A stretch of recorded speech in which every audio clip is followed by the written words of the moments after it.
बोलिए भारत माता की, भारत माता की, छत्तीसगढ़ महतारी की, छत्तीसगढ़ महतारी की।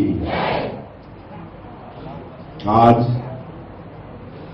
एकल अभियान अभ्युदय युद्ध क्लब द्वारा हमारे छत्तीसगढ़ प्रदेश की संस्कार धानी राजनांदगांव में आयोजित संभाग स्तरीय खेलकूद प्रतियोगिता के समापन समारोह में मंच में विराजमान, जिनका उद्बोधन हम सभी लोगों को मिला, ऐसे हमारे प्रदेश के पूर्व मुख्यमंत्री जिन्होंने 15 वर्षों तक छत्तीसगढ़ का चौमुखी विकास किया। 15 वर्षों में हर क्षेत्र में छत्तीसगढ़ का विकास हुआ। पहले लोग भूख से मरते थे, बच्चे उपवास होते थे और भूख भी भगाने का काम छत्तीसगढ़ से किया और चाउर वाले बाबा के नाम से जो विख्यात हुए, ऐसे हमारे छत्तीसगढ़ विधानसभा के सम्मानीय अध्यक्ष आदरणीय डॉक्टर रमन सिंह जी, हमारे गायत्री विद्यापीठ स्कूल के सम्मानीय अध्यक्ष श्री ब्रिज किशोर सुरजन जी, राष्ट्रीय खेलकूद प्रमुख श्री राघवेंद्र सैनी जी, श्री विनोद बोहरा जी, मनोज वैद जी, विजय गंगवानी जी, राधेश्याम नाइक जी, महेंद्र कांत संगाणी जी, राजीव नंदे जी, नीरज वाजपेयी जी, मावजी भाई पटेल, कोमल राजपूत जी, श्रीमती संध्या अग्रवाल जी, श्री आनंद स्वरूप पाल जी, श्री घनश्याम मुंदड़ा जी, श्रीमती कांता सिंघानिया जी, श्रीमती अनीता खंडेलवाल जी, श्री दीपक भुनसरिया जी,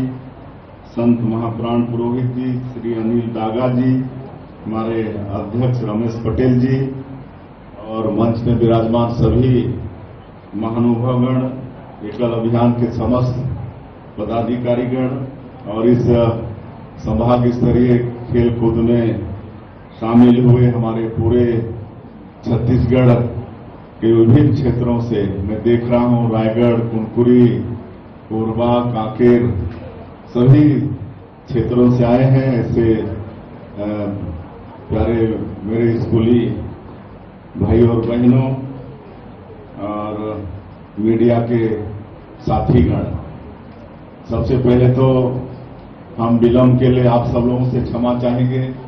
काफी विलंब हुआ हम लोग को आने में, लेकिन जैसा आदरणीय डॉक्टर साहब बता रहे थे कि आज कई कार्यक्रम थे। आज रायपुर में जो राउतपुरा सरकार ट्रस्ट है, उनके तरफ से आज एक मेडिकल कॉलेज भवन का लोकार्पण था और साथ ही साथ बच्चों के छात्रावास का भी लोकार्पण था। तो वहां भी कार्यक्रम काफी लंबा चल गया और इस वजह से आते आते देरी हुई और जो कष्ट हुआ है उसके लिए हम क्षमा चाहेंगे। और आज के इस अवसर पर आप लोगों के बीच में हम हैं, तो इसके लिए एकल अभियान परिवार को भी हम धन्यवाद देना चाहेंगे, बधाई देना चाहेंगे और जितने भी हमारे संभाग स्तर के इस प्रतियोगिता में भाग लिए, विजयी हुए, उप विजयी, विजेता भी हुए, सबको हम बधाई देना चाहेंगे, धन्यवाद देना चाहेंगे। खेल कूद का तो दो पहलू होता है, एक पक्ष जीतता है तो दूसरा पक्ष हारता नहीं है कहना चाहिए, लेकिन वो कहीं ना कहीं दूसरे नंबर पर आ जाता है। तो ऐसे विजेता उपविजेता सभी बेटा बेटियों को भी हम बहुत बहुत बधाई देंगे, उनके उज्जवल भविष्य की हम कामना करेंगे। और जहां तक हमारे राजीव नंदे जी अपने उद्बोधन में बता रहे थे कि ये एकल अभियान के पीछे स्वामी विवेकानंद जी की प्रेरणा थी। उन्होंने कहा था कि यदि बच्चे विद्यालय जाने में असमर्थ हैं तो विद्यालय को बच्चों तक पहुंचना होगा। और आज एकल विद्यालय परिवार ये काम को साकार कर रहा है और विशेषकर आदिवासी क्षेत्रों में इस एकल अभियान का बहुत लाभ हो रहा है। हमारे आदिवासी बच्चों के लिए एक ये वरदान साबित हो रहा है। इसके लिए मैं एकल अभियान परिवार का भी बहुत बहुत धन्यवाद देना चाहेंगे। और ये अभियान 1989 से प्रारंभ हुआ, लेकिन मात्र 35 साल के एक छोटे अंतराल में ही 1 लाख से ज्यादा गांव में एकल विद्यालय खोलकर जो हमारे बच्चों को शिक्षा के क्षेत्र में, खेल के क्षेत्र में जो लाभ हो रहा है, 4,500 विद्यालय मतलब खोलकर इसको कोई चमत्कार से कम नहीं कहेंगे। आज 1 लाख विद्यालय में कई लाख संस्कारी छात्र और छात्रा पैदा करने का काम कर रहा है। इसलिए एकल अभियान परिवार का जितनी तारीफ की जाए वो सब कम है और खूब आगे बढ़िए। यहाँ जैसे आदरणीय डॉक्टर साहब ने कहा कि हमारी जो सरकार है यहाँ की, अभी आने वाला 13 दिसंबर को इसका 1 साल पूरा हो जाएगा और 1 साल में ही हमारी सरकार ने ईमानदारी के साथ प्रदेश में मोदी की जो गारंटी थी उसको भी पूरा करने का काम किया है और प्रदेश में सुशासन स्थापित करने का भी काम किया है। और इसके पहले 15 साल जब इस प्रदेश में विधानसभा का पहला चुनाव हुआ और यहाँ की जनता ने भारतीय जनता पार्टी को जनादेश दिया और डॉक्टर साहब मुख्यमंत्री के रूप में 15 वर्षों तक किस तरह से विकास किया छत्तीसगढ़ का, आप सभी लोगों को मालूम है। हर क्षेत्र में विकास हुआ, सड़क, बिजली, पानी। एक तो बनवासी क्षेत्र में भूख से लोग, बच्चे उपवास होते थे, कई लोग भूखे मर भी जाते थे और कोदो, कुटकी, कनकी, महुआ ये सब खाना पड़ता था। लेकिन हमारी सरकार आने के बाद, डॉक्टर साहब के मुख्यमंत्री बनने के बाद जो पीडीएस व्यवस्था यहाँ पर शुरू हुई, 3 रुपया, 2 रुपया, फिर 1 रुपया किलो में अनाज देने का जो काम किए, मुफ्त में नमक देने का काम किए। नहीं तो नमक वमक के लिए भी कितनी परेशानी होती थी, गांव के लोगों को मालूम है। महुआ, चिरौंजी में कितना शोषण होता था, ये सब आपको मालूम है। सब काम आदरणीय डॉक्टर साहब ने किया। और जहां तक शिक्षा जो विकास का मूल मंत्र है, शिक्षा का तो हर संस्थान यहाँ पर आदरणीय डॉक्टर साहब ने अपने 15 साल के कार्यकाल में स्थापित किया। वो चाहे आईआईटी हो, आईआईएम हो, नीट हो, ट्रिपल आईटी हो, जो भी शिक्षण की संस्थाएं हैं, मेडिकल कॉलेज। जब छत्तीसगढ़ राज्य बना तो मात्र 1 था, लेकिन 15 वर्षों में उसकी संख्या बढ़कर 10 सरकारी हो गई, 2-3 प्राइवेट हो गए। तो ये सब सारा डॉक्टर साहब के प्रयास से 15 वर्षों में हुआ। और आज 1 साल से हम लोग सरकार में हैं। इस प्रदेश की जनता के आशीर्वाद से, जिन्होंने मोदी की गारंटी पर विश्वास करके हम लोग को जनादेश दिया है, सरकार में बैठाया है, तो हम लोग मोदी की गारंटी को पूरा करने का प्रयास कर रहे हैं। चाहे वो प्रधानमंत्री आवास हो, चाहे किसानों का धान हो, 21 क्विंटल धान प्रति एकड़ खरीद रहे हैं, 3100 रुपया धान का कीमत दे रहे हैं। 2 साल का बकाया बोनस जिसको किसान भूल चुके थे, 13-14 लाख किसानों का, वो भी 3716 करोड़ रुपया देने का काम किए। हमारे बनवासी क्षेत्र में तेंदुपत्ता जो हमारे बनवासी भाई बहनों के लिए आय का जरिया होता है, हरा सोना जिसको बोलते हैं, उसका कीमत 4000 से बढ़ाकर 5500 कर दिए। बोनस भी दे रहे हैं। 70 लाख से ज्यादा माता बहनों को महतारी बंधन योजना में 1000 रुपया प्रति महीना देने का काम भी कर रहे हैं। आज सारे विकास के काम हो रहे हैं, आज वो सब गिनाने का अवसर नहीं है। और सुशासन भी स्थापित कर रहे हैं। जिस तरह से पिछली सरकार में भ्रष्टाचार का बोलबाला था, हर चीज में घोटाला हुआ, आपका बालू में घोटाला, शराब में घोटाला, कोयला में घोटाला, डीएफ की राशि में घोटाला। आज कितने भ्रष्टाचारी लोग जेल के अंदर हैं और लगातार जेल भी जा रहे हैं। पीएससी घोटाले की जांच आज सीबीआई से हो रही है, उसमें भी लोग दंडित हो रहे हैं। तो ये पूरा 5 साल पूरा घोटालों में बीत गया। लेकिन जब हम लोग की सरकार आई है तो सुशासन स्थापित करने का भी काम कर रहे हैं। लगातार ऐसे भ्रष्टाचारियों को दंडित करने का काम भी कर रहे हैं और जहां भी भ्रष्टाचार की गुंजाइश है सारे रास्ते वो बंद कर रहे हैं। कोयला में जो 25 रुपया प्रति टन ऑफलाइन पर परमिट जारी करने के लिए होता था उसको बंद करके ऑनलाइन किए हैं। आज बहुत सारा इस तरह से आज तो सब बहुत टाइम लग जाएगा।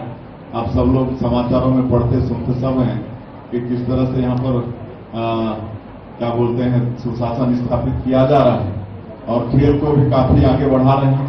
हमारे मोदी जी जैसे प्रधानमंत्री बने हैं, आप लोग देख रहे हैं कि खेलो इंडिया वो शुरू किए हैं और पहले ओलंपिक वगैरह में कहाँ कोई पदक आता ही नहीं था, लेकिन अब जब से मोदी जी खेलों पर चिंता किए हैं आज बहुत सारे मेडल भी आ रहे हैं ओलंपिक वगैरह में। और जहां तक छत्तीसगढ़ की बात है इसमें भी हम लोग खेल को तो काफी आगे बढ़ाए हैं। डॉक्टर रमन सिंह भी जब मुख्यमंत्री थे तो काफी स्टेडियम वगैरह राजनांदगांव में, उधर जसपुर में एस्ट्रोटर्फ वगैरह, गांव-गांव में मिनी स्टेडियम ये सब बनाने का काम किए और अभी भी हम लोग उसको जारी किए हुए हैं और लगातार जो प्रतिभा है हमारे प्रदेश में उनको प्रोत्साहित करने का प्रयास हम कर रहे हैं। अभी हमको एक समाचार के द्वारा पता चला कि हमारी बिलासपुर की बेटी है और रिक्शा चलाने वाली की बेटी है और वो पर्वतारोही है और वो किलिमंजारो जो है अफ्रीका देश में है, वहां पर्वत में वो जाना चाहती है लेकिन आर्थिक व्यवस्था उसके पास नहीं थी। आपको समाचार पत्र से पता चला तो हम उससे बात किए और ये बात सही निकली तो फिर हम उसको आश्वस्त किए कि तुम चिंता मत करो, तुम्हारी जो आर्थिक समस्या उसका समाधान छत्तीसगढ़ की सरकार करेगी और 2-3 दिन में ही उसको 4.25 लाख रुपया जो उसकी आवश्यकता थी सरकार की तरफ से उसको उपलब्ध कराए। उसी तरह से धमतरी की एक हमारी ध्रुव एक बेटी थी जो बैडमिंटन बहुत अच्छा खेलती है, उसके पिताजी मजदूर हैं लेकिन उसमें टैलेंट है, वो आगे बढ़ना चाहती है तो उसको भी हम आश्वस्त किए कि अगर संसाधन की कभी भी कमी आए तो सरकार को याद कर लेना, जो भी सहयोग होगा। मैं इसलिए इस सब बात का जिक्र कर रहा हूं कि यहाँ पर पूरे संभाग के क्रीड़ा जगत के यहाँ पर टैलेंट यहाँ पर बैठे हुए हैं, हमारी बेटियां बैठी हैं, बेटे बैठे हैं। कभी भी आगे अगर संसाधन की कमी के कारण आप अगर खेल में आगे नहीं बढ़ पाए तो उसके लिए छत्तीसगढ़ की सरकार आप लोगों का सहयोग करने के लिए तत्पर है। और ओलंपिक में भी हम लोगों ने किया है कि आगे अगर छत्तीसगढ़ का कोई खिलाड़ी पार्टिसिपेट करेगा और अगर वहां से स्वर्ण पदक जीत के लाएगा तो सरकार अलग से उनको प्रोत्साहन स्वरूप 3 करोड़ रुपया प्रदान करेगी और रजत मेडल अगर जीत कर लाएगा तो 2 करोड़ और कांस्य पदक अगर जीत कर लाएगा तो 1 करोड़ रुपया प्रोत्साहन स्वरूप सरकार देगी। ऐसा हम लोगों ने खेल को बढ़ावा देने के लिए किया है और अभी पिछले 5 साल से जो हमारे प्रदेश के खिलाड़ी थे जिनको डॉक्टर साहब के समय में पुरस्कार मिलता था वो सब बंद हो गया था, उसको फिर से चालू किए हैं और ऐसे जो खेल के जगत में प्रतिभावान होते हैं उनको नौकरी वगैरह में भी आरक्षण देते हैं तो वो सब काम फिर छत्तीसगढ़ की सरकार कर रही है। आपको ये भी बताते हैं हमको हर्ष हो रहा है कि हमारा जो बस्तर का क्षेत्र है, ट्राइबल बाहुल क्षेत्र है, संवेदनशील क्षेत्र है, वहां पर अभी हम लोग बस्तर ओलंपिक चला रहे हैं। जब हम लोग इस मन में आया कि वहां पर ओलंपिक हम लोग को चलाना है तो ऐसा दुविधा था कि पता नहीं वहां के हमारे बेटा बेटी भाई बहन लोग इंटरेस्टेड होंगे कि नहीं, लेकिन आप लोगों को बताते हुए गौरव हो रहा है कि चंद दिन हम लोग पंजीयन करा 1,65,000 पंजीयन होगा।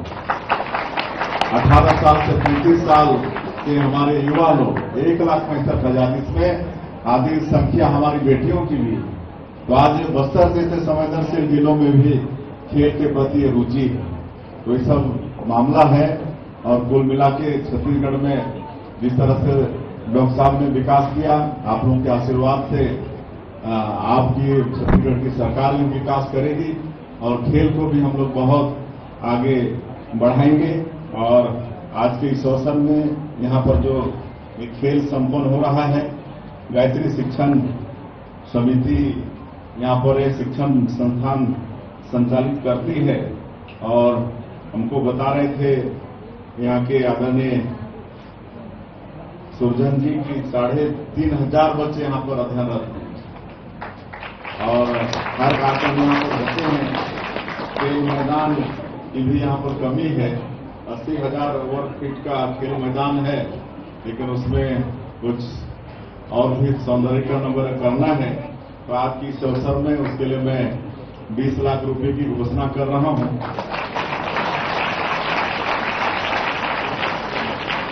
और क्योंकि समय काफी हो गया है, मैं एक बार फिर से संभाग स्तरीय इस खेलकूद प्रतियोगिता में पूरे प्रदेश के हमारे जो खेल के प्रतिभा यहाँ पर आए हैं, जो पुरस्कृत हुए हैं, नहीं भी हुए हैं, सबको फिर से बधाई देते हुए उनके उज्जवल भविष्य की कामना करते हुए और आप लोग आगे और बढ़िए खेल के जगत में इसी विश्वास के साथ और आज का ये गौरवशाली क्षण उपलब्ध कराने के लिए मैं कल अभियान परिवार का धन्यवाद करते हुए अपनी बात समाप्त करता हूं। जय हिंद, जय छत्तीसगढ़।